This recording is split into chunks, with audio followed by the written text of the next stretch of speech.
Welcome to This Explainer. Today, we're diving into a profoundly heartbreaking story that literally brought the basketball world to a complete standstill. We're going to examine the verified facts surrounding the tragic final chapter of a player who embodied the absolute heart and soul of Memphis basketball. It's a story that really forces us to look past the bright lights of the arena and face some incredibly heavy, uncomfortable realities about professional sports. It was May 11, 2026, just a normal spring day, until the sports world suddenly dropped into this agonizing silence. Brandon Clarke, the 29-year-old high-flying forward for the Memphis Grizzlies, was shockingly found unresponsive at a residence in California's San Fernando Valley. And despite the immediate frantic efforts of responding paramedics, he was pronounced dead at the scene. For nearly 3 long months, his family, the fans, and the entire sports community were left repeating the exact same agonizing question: what happened to Brandon Clarke? The initial police reports just classified his death as suspicious, pending toxicology results. And you know how it goes. In that silence from authorities, rumors and theories absolutely spread like wildfire across social media. Was it a hidden medical condition? A freak accident? We really had no idea until the official facts were finally released on August 7th, 2026. Now, to really grasp the weight of this tragedy, we first need to understand who Brandon Clarke actually was. Listen, he wasn't some overhyped lottery pick fresh out of high school. He was a grinder. This was a guy who had to fight and earn absolutely every single minute he ever got on the court. He built his entire reputation not on flashy scoring, but on having this relentless, unstoppable motor. And his rise? It was undeniable.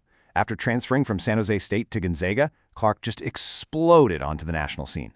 By the 2018-19 season, he was a unanimous All-American. I mean, he was a defensive menace who could literally guard all 5 positions. That insane hustle led to him being drafted 21st overall by the Memphis Grizzlies in 2019, which pretty much everyone considered an absolute steal. He quickly turned into the perfect complement to Ja Morant, and by 2022, he was averaging career highs. He was efficient, he was fearless, and he was this totally vital piece of a young, contending team. But as we know, the NBA is a physical war of attrition, and disaster struck in March of 2023. Clarke suffered a devastating, season-ending Achilles tendon tear. Now, think about this. For an athlete whose entire game is built on elite verticality and explosive movement, this is a massive, potentially career-threatening blow. He missed the rest of that season, plus all of the 2023-24 campaign, and found himself at the start of a grueling, uphill road to recovery. That recovery forced him into 2 completely different battles at the exact same time. First, you've got the physical toll, which was severe. He missed an entire year of basketball, and when he finally returned in 2025, his explosiveness was dulled and his minutes were down. But then, there's the mental toll, and that often goes entirely unseen. You're dealing with the immense pressure to rehab, total isolation from the team, and the hidden, deeply personal struggle of trying to reclaim your identity when your own body just isn't cooperating. Fast forward to the spring of 2026, and those hidden, off-court struggles started flashing like bright red warning lights.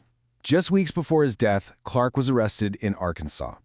Now, a lot of fans just brushed it off as a speeding ticket or a careless mistake by a young athlete. But the reality is, the charges were serious, and they included possession of a controlled substance. Behind closed doors, the league was actually investigating and reportedly tried to offer him support through their player assistance program.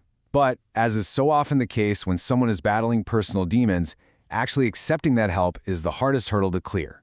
Which brings us to the verified facts. On August 7, 2026, the Los Angeles County Medical Examiner officially closed the case.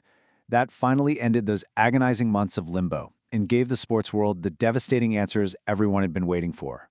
So, looking strictly at the official report here, Brandon Clarke's cause of death was officially ruled an accident. The primary cause? The acute combined effects of heroin and cocaine.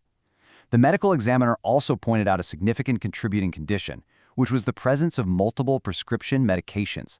It's just a gut-wrenching reality to process. You have a professional athlete at the absolute peak of his physical prime, accidentally overdosing on a lethal mix of narcotics and prescriptions. Let's quickly break down what exactly happened physiologically, just sticking to the science without sensationalizing anything. Mixing heroin and cocaine is commonly known as a speedball. When you combine a powerful stimulant like cocaine with heavy depressants like heroin and prescription meds, it creates a fatal cocktail. For an athlete in rehab, those prescriptions were likely opioids for physical pain or anti-anxiety meds for the mental side of things. This specific combination heavily suppresses the central nervous system, ultimately leading to respiratory failure. Essentially, the body is so overwhelmed, it literally forgets to breathe.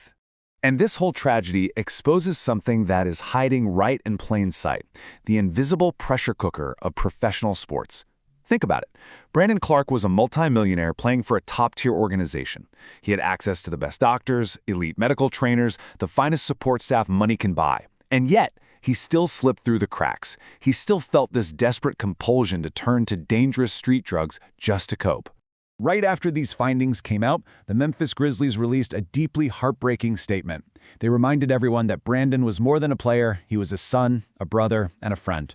They also stressed their commitment to mental health and substance abuse education moving forward, and that really highlights this desperate need for systemic change in how franchises support their guys off the court. This whole situation forces us to zoom out and look at the sobering reality of high-stakes athletics today. The truth is, the league practically celebrates playing through pain. The locker room culture constantly tells guys to just tough it out, right? Add in the immense pressure to consistently perform at a $12.5 million a year level, so when a rehab stalls or the pain gets to be too much, the danger of self-medication shoots through the roof. We always celebrate their incredible physical feats, but we almost never talk about the profound isolation these athletes face or the lingering stigma around actually accepting mental health support. Brandon Clarke leaves behind a legacy of absolute grit, those gravity-defying chase-down blocks, and a smile that lit up the whole FedEx Forum. But his tragic passing has to serve as an urgent cautionary tale. It is a stark, unavoidable reminder to anyone watching, if you're struggling with substance abuse or dealing with the emotional fallout of physical trauma, seeking help is never, ever a weakness. It's a necessity. As we wrap up this explainer, I want to leave you with one final, provocative thought to really chew on. We love cheering for these athletes when they're out there performing for our entertainment. But when the game ends, the stadium lights go out, and they're left all alone with their injuries, their massive expectations, and their prescriptions, who protects the players from the pressure? Thank you for joining me to uncover the facts behind the story. Please take care of yourselves and the people around you, and I'll see you in the next one.